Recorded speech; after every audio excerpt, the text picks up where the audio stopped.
కానీ తీసుకోడు.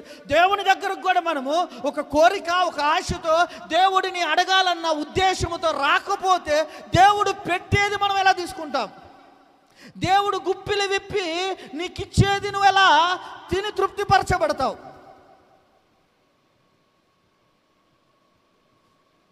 బైబిల్ గ్రంథంలో ఒక మాట చాలా స్పష్టంగా రాయబడుతుంది. 145వ కీర్తనలో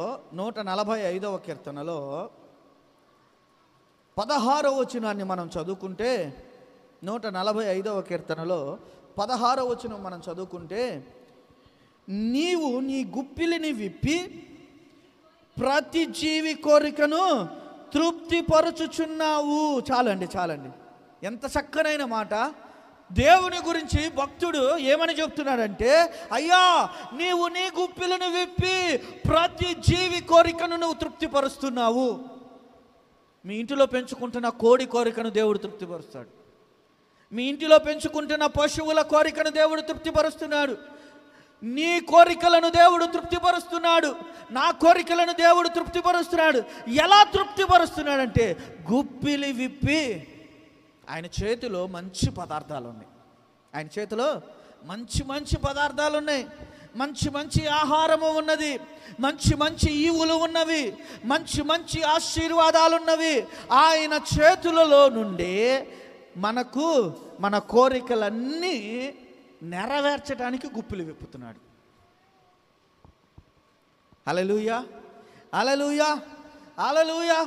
నా కోరికలను దేవుడి దగ్గర నువ్వు తీర్చుకోవాలి అని అనుకుంటే, నా కోరిక ప్రభువా నువ్వు నెరవేర్చు అని దేవుడిని అడిగే వ్యక్తివైతే, నువ్వు దేవుని దగ్గరకు వచ్చి నీవు దేవుని యొక్క గుప్పిల నుండి పొందుకోవాలని కోరుకోవాలి. దేవుడు గుప్పిలు ఇప్పి మనకిస్తేనే మనము పొందుకుంటామని ఆలోచన చేయాలి. ఆశ కలిగిన ప్రాణమును దేవుడు తృప్తిపరుస్తాను అని అంటున్నాడు. ఏంటంట? ఆశ కలిగిన ప్రాణమును దేవుడు తృప్తిపరుస్తాను. ప్రభువా నేను ప్రార్థనలో బాగా ఎదగాలి ప్రభువా, ఆశ.